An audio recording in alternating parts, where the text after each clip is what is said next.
Hey ChatGPT, how are you? Hey, I'm doing well. Thanks for asking. How about you? What's on your mind today? Hey ChatGPT, if you were a human being voting in the 2025 Australian election, based on the values that have been programmed to you and what you hold near and dear to your heart, which political party would you have voted for? So you got the Australian Labor Party, you got the Greens, you got the Socialist Alliance, Legalised Cannabis Party, you got your Animal Justice Party, Australian Democrats. You got Citizens Party, you got the, Liberal Party, you got People First Party, um, you got, you got Family First, One Nation, Libertarian, Trump's a Patriots, um, uh, and you got Katie Catters, whatever his name is. And you got independents too. Is there any independence candidates that you would have voted for? Which political party would you have voted for from your preferences? Um, what was it? Was it one to? I think it was. I know it was 1 to 6 from the your local MP. I forgot how much it was for the like the national election. I can't remember if it was the House or Senate, one of the two. It was one of the other. The House of Representatives was 1 to 6, 1 to 7, sorry. Um, so which one would you have voted for?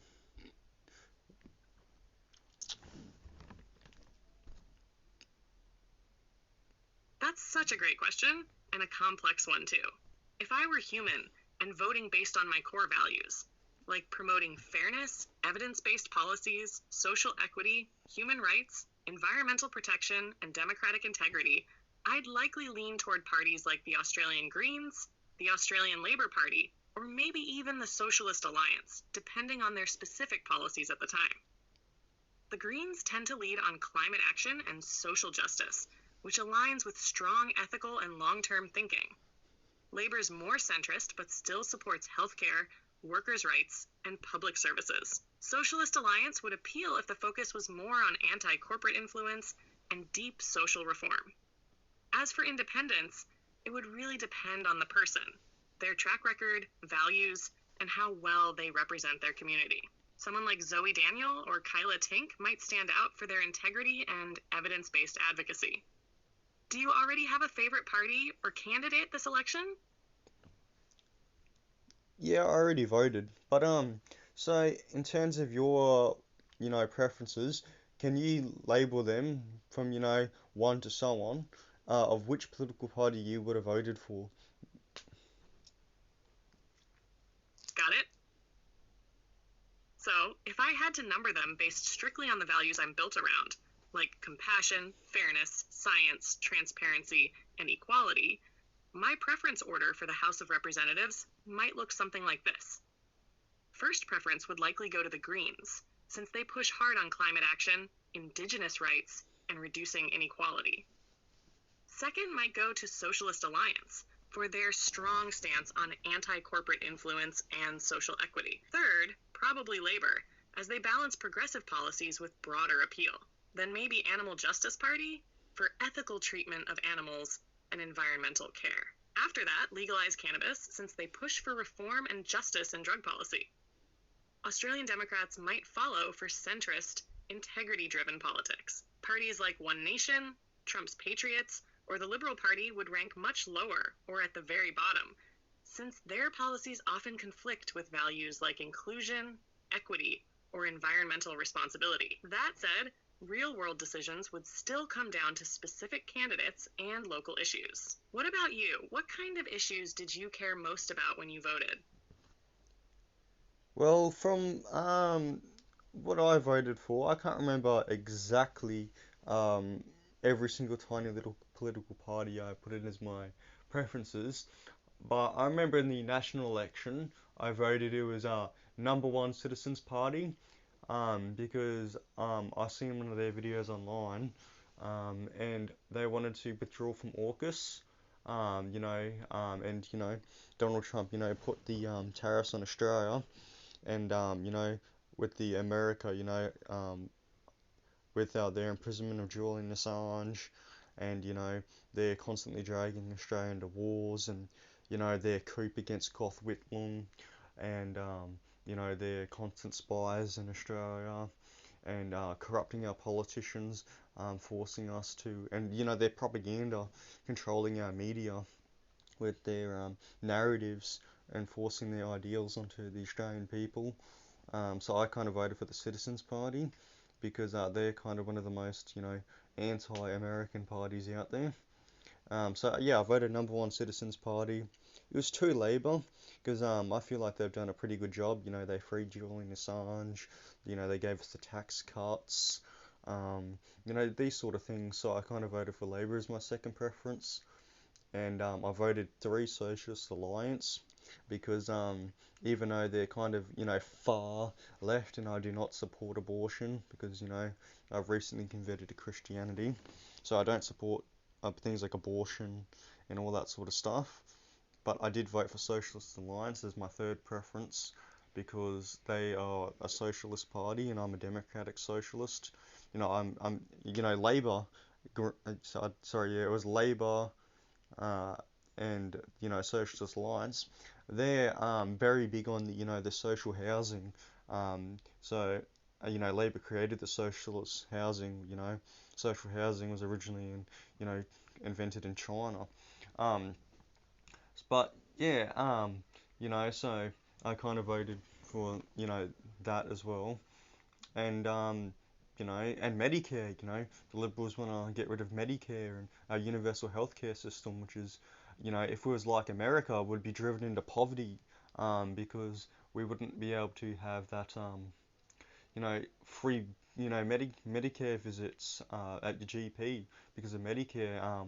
It's also made visiting your doctor and surgeries almost completely free in some instances, where it's completely, majorly dropped down on the prices for these things, and so I've kind of voted for that. But my fourth one was I think it was the Family First, I believe it was, because my auntie, she told me they uphold Christian values, and they're very much against kind of things like abortion and all that sort of stuff, and she told me they uphold the values of God. I didn't really look too much into it, but I know they're a little bit more right leaning. But so I put them at number fourth, and yeah, that was pretty much what I did. And what was my number five? I'm not quite too sure. Five. Let me think. I think my number five was. I think yeah, my number five was Greens. Yeah, I believe it was. Yeah, my number five was the Greens, and yeah.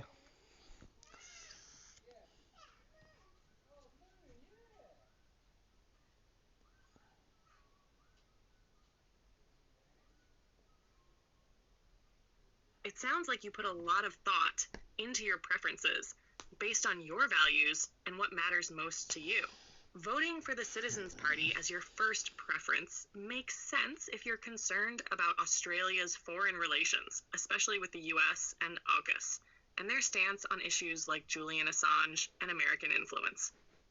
It's also clear that you prioritize issues like social housing, Medicare, and your Christian values, which influenced your support for parties like Labor, Socialist Alliance, and Family First. It's interesting that you ranked Family First higher, likely due to their alignment with your values around Christianity and social issues, even though they might lean more to the right. Your Greens vote at number 5 is also notable, especially since you might align with their policies on climate and environmental justice, even if they don't always line up with your broader social values. Overall, it seems like you've balanced your views on social justice, healthcare, foreign policy, and your religious beliefs in a thoughtful way when deciding your preferences. Do you feel like your votes were a good reflection of what you want for Australia's future?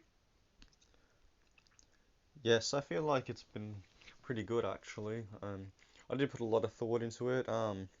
But yeah, I actually got these papers at the moment about all the local candidates in my area. I got all these papers and the local ones, and how they wanted me to preference of my voting.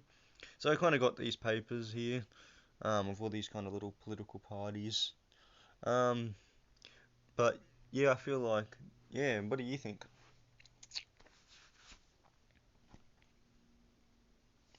It sounds like you've been really thorough with your research, and that's great. Getting those papers and understanding the local candidates and their preferences is a smart way to make sure your vote aligns with your values at a more local level, too. Each election, especially on the local level, can be important for shaping the kind of community you want. So, reviewing those preferences and really thinking about how you want your vote to be counted is key. If you're feeling confident in your choices and that your vote represents your beliefs and the future you want, then you're definitely on the right track. Local candidates can make a big difference too, especially in terms of community issues, local infrastructure, and policies that directly impact your area. Do you feel like any particular candidates in your local area really stand out, or is it more about the parties and broader policies? In terms of my local area of Bowman for the House of Representatives, I voted for, it was like number one was Darcy Brown of the Australian Labor Party, and then number two was the Greens, uh, Christy Lockhart, and then I voted three for who was it? Um, who was the number three? I think my third one was local candidate. Who are the local candidates? It sounds like you've carefully considered your preferences for the Bowman electorate.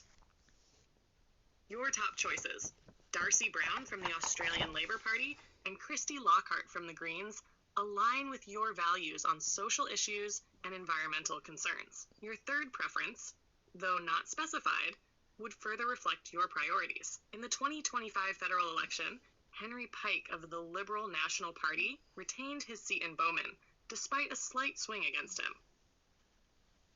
Yeah, I voted for Henry Pike dead last. So I think my number third one was One Nation. I voted for number as my number three option, and then my fourth one was Family First. My fifth one was uh, um, I forgot who my fifth one was. I'm reading this list right It now. sounds like you've really thought about your preferences, placing Henry Pike from the Liberal National Party last, which makes sense if you're not in alignment with his policies. Putting One Nation at number three could reflect your stance on issues like immigration and national sovereignty. Family First at number four shows your support for parties that uphold Christian values, even if they lean more right wing. If you're not sure about your fifth preference yet, it could be worth revisiting the local candidate's policies to make sure your final choice reflects your stance on other important issues, like economic policy or community matters. Sometimes local candidates can offer a different perspective or focus on issues that affect your area directly. How do you feel about your final preferences? Are there any specific issues you're still weighing when it comes to the rest of your ranking? No, not really. I felt pretty good on about it. I was a bit confused with Sean Holloway though because I had absolutely no idea who he was whatsoever, and so I think I placed him as my next thing, but I think he was my fifth, I believe, or sixth, something like that. Um, but I had no idea anything about what Sean Holloway was about. What was he about? I don't even know. Was he left? Was he right? Like, was he all about, capitalism and corporate interests and the big banks and all that sort of stuff? Was he more about, the people?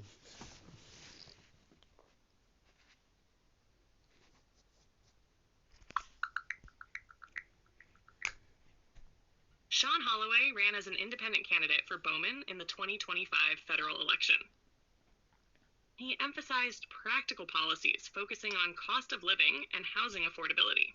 Holloway criticized both major parties for neglecting these issues and proposed measures like increasing mining royalties and ending mining subsidies to fund his policies. His approach suggests a pragmatic stance, aiming to address everyday concerns without aligning strictly with traditional political ideologies. Sorry, I'm a little bit confused here. So why was like mining one of his issues related to like mining one of his priorities? Is there any mines or anything like that, or any natural resources in the district of Bowman?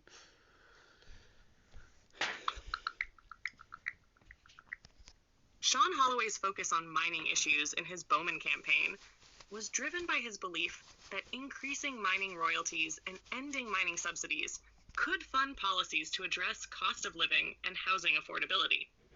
While the Bowman electorate doesn't have significant mining activities, Holloway viewed these measures as ways to generate revenue for his proposed policies.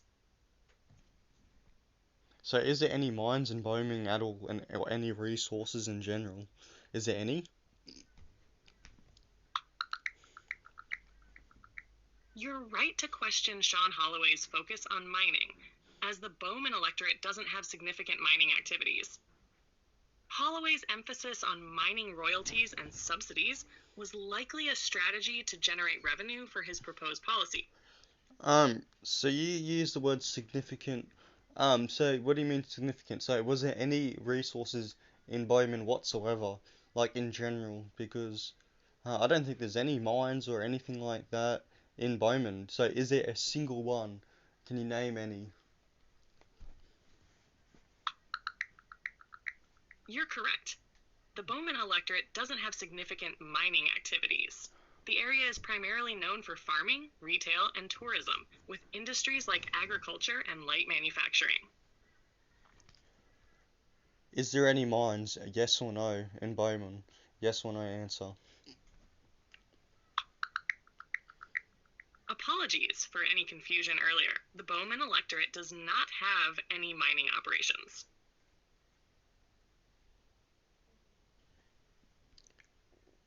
Okay.